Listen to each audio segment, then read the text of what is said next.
Please establish a strong argument for the doctrine of investigative judgment from the Bible only.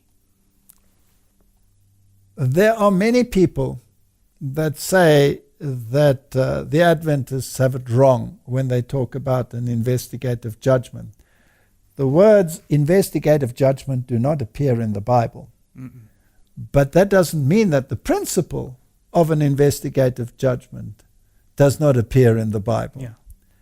Any court of law has various phases of activity. When a case is brought before a judge, there is first a discussion as to whether the person is guilty or not. In other words, there's an investigation. Yes. Right? You might not call it that, but that is actually what takes place. That's what a court case is all about. And once that investigation has been carried out, then there can come a pronouncement of judgment. And after the pronouncement of judgment, there is an execution of that judgment. In other words, you have an investigation, you have a pronouncement, and you have an execution of judgment, executive judgment. Those are the phases of judgment. So, what about the Bible? Does it speak about these issues in any way? So let's look at it carefully. Firstly, there is a judgment in the Bible. We know that. You can find it in the New Testament, you can find it in the Old Testament, and it's very consistent.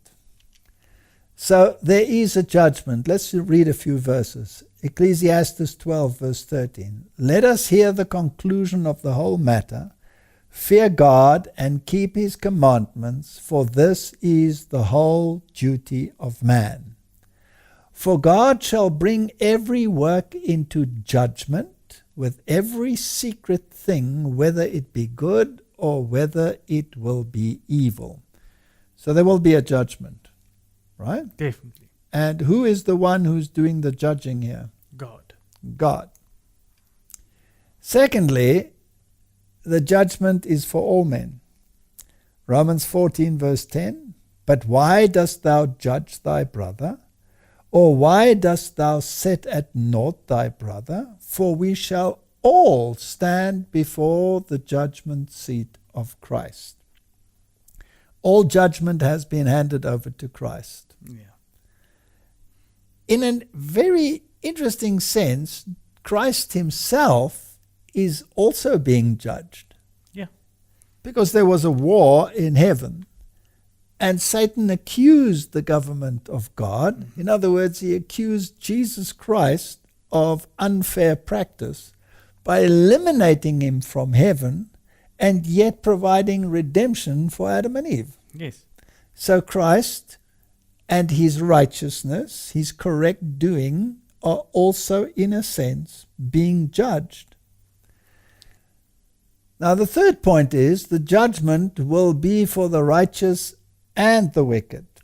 Ecclesiastes 3:17, I said in my heart, God shall judge the righteous and the wicked. For there is a time there for every purpose and for every work. So there will be the righteous and there will be the wicked. Jesus refers to the sheep and the goats, the good fish and the bad fish, that there will be a separation. So we have established there is a judgment. The judgment will be for the just and for the wicked. Nobody is excluded. We will all stand before the judgment seat of Christ. And Paul makes it quite clear, you cannot as a human determine the motives of the heart. Leave that to God. Leave that to God. Now the fourth point is, there will be an investigation for the books of record are to be opened. Right? Yes. Daniel chapter 7 verse 10. Well, we can read it here, but we can also go to the Bible. Correct. I always like going to the Bible directly. And we can look at the book of Daniel. And we can go to Daniel chapter 7.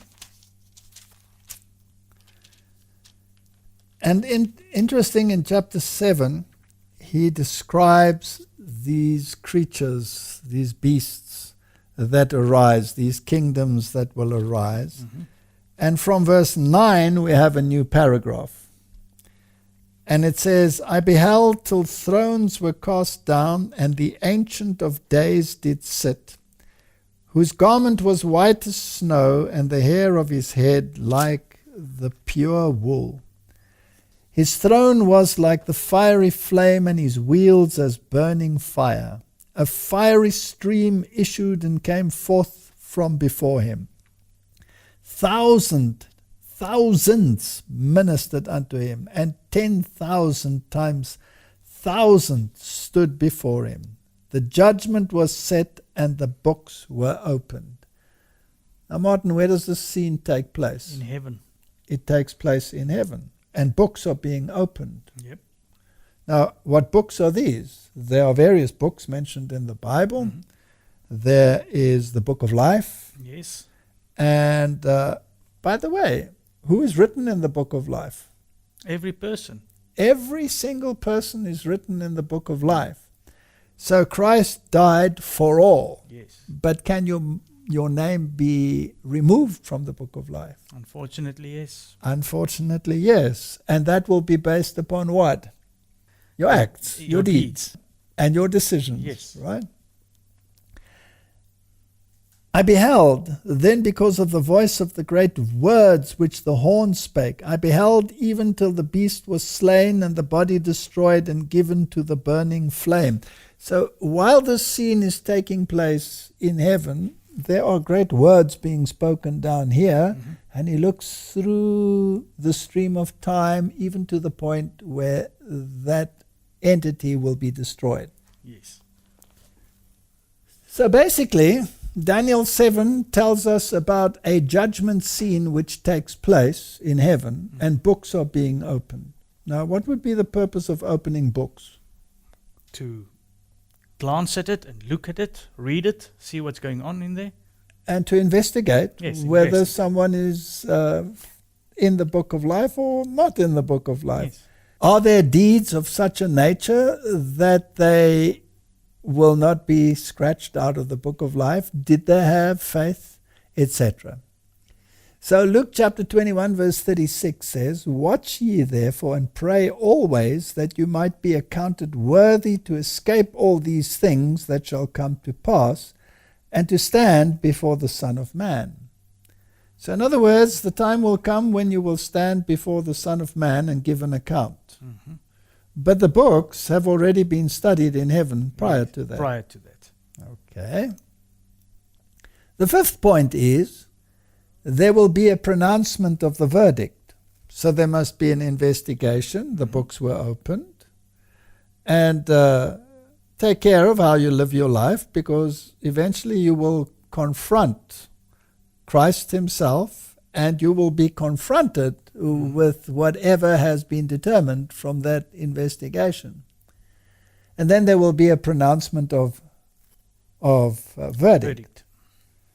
And some people will say, when they hear the verdict, but Lord, didn't we do all these wonderful things In your name. in your name? And he will say, depart from me. And then there's an interesting word there, ye that practice anomia, Mm-hmm. against the law of God. And we must not forget that. So Revelation 22 verse 11 says, He that is unjust, let him be unjust still. And he which is filthy, let him be filthy still. And he that is righteous, let him be righteous still. And he that is holy, let him be holy still. In other words, when that investigation has come to an end for all of humanity, Yes. then God initiates the cutoff point. And he says, from now on, those that were unjust, let them be unjust still. Those that were righteous, let them be righteous still. And if you are holy, you will remain holy. If you are unholy, you will remain unholy. In other words, probation is closed. So that is a final close to the entire judgment scene.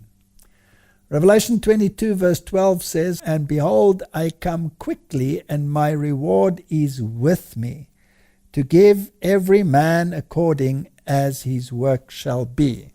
So here's my question. He says he's coming quickly and he brings his reward with him. What is that reward? Well, it will be either eternal life or eternal judgment. Okay. It's the verdict of the whole investigative judgment. Okay. So this decision must take place when?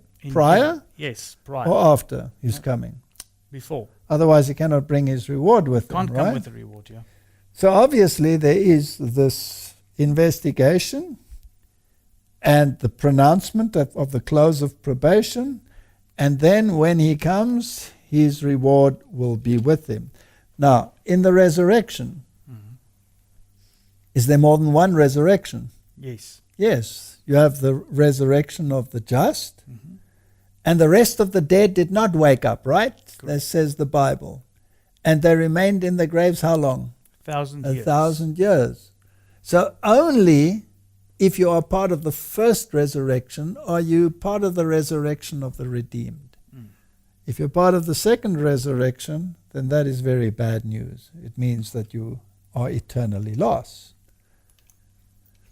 The sixth point is there will be an executive judgment. So we've gone through the phases. Revelation 20 verse 11 says, "And I saw a great white throne, and him that sat on it, from whose face the earth and the heavens fled away, and there was found no place for them. And whosoever was not found written in the book of life was cast into the lake of fire." Now, this is after the millennium. This is the second resurrection. Yes. So here you have this great white throne. The dead, the unrighteous dead, are raised and they face the consequences of their actions. And if they were not found written in the book, they were cast into the lake of fire. Now, verse 14 had defined that lake of fire. And if we read verse 14, it says, "And death and hell were cast into the lake of fire. This is the second death." Yes. So that is the final destruction of the wicked, the second death from which there is no resurrection. The seventh point we would like to mention is there will be a clearing of the righteous. You have to be cleared of your transgression, because all have sinned and fall short of the glory of God. So Hebrews 12 verse 23 tells us, "To the general assembly and church of the firstborn, which are written in heaven, and to God, the judge of all, and to the spirits of just men made perfect." So he's referring to the church, and he said, here are individuals that are no longer unrighteous, but have now been declared righteous. Now we have to be very careful how we study this. So point 8 that we want to mention is there will be an accounting worthy of the righteous before the second coming of Christ. It must take place before the second coming of Christ, because otherwise there couldn't be a reward and a resurrection of the just, because they must have been declared just, right? Otherwise, you would have had to bring up all and then declare it, and the rest would have to die. Correct, and that's not how it happens. No. There's only a resurrection of those that died in Christ, and they are accounted worthy. It's important that we study this carefully. Now Luke chapter 20 from verse 34 onwards says, "And Jesus answering said unto them, The children of this world marry and are given in marriage. But they which shall be accounted worthy to obtain that world and the resurrection from the dead, neither marry nor are given in marriage." Now, we're not using this verse to talk about marriage and what marriage will be like in heaven. It's simply about being accounted worthy to obtain that world and the resurrection from the dead. So they must have been accounted worthy. Yes. Now, what does that mean? That means it must have been a study to see if you are worthy. Yes, there must have been an investigation to see if you are worthy.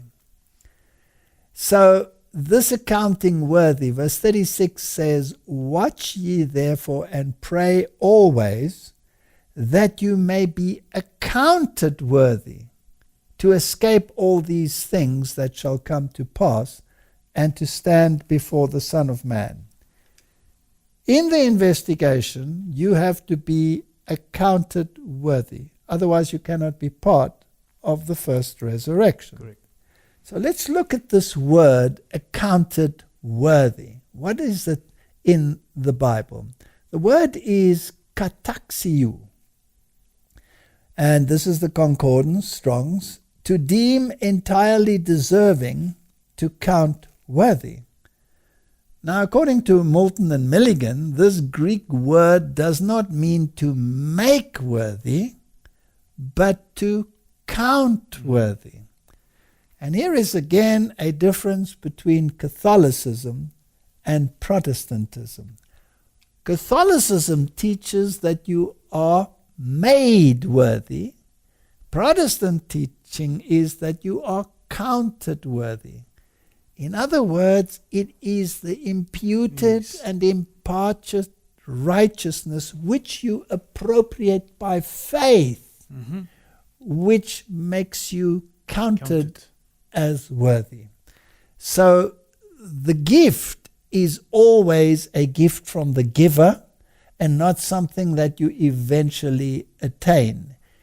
It is an imputed and imparted alien righteousness, so that no man can boast. Correct. So I hope that this answers the question of whether there is an investigation or whether there is not an investigation. And it hopefully also answers that investigative judgment is prior to Jesus' second coming. It has to be. Otherwise there could be no resurrection of the just and an ignoring of the unjust.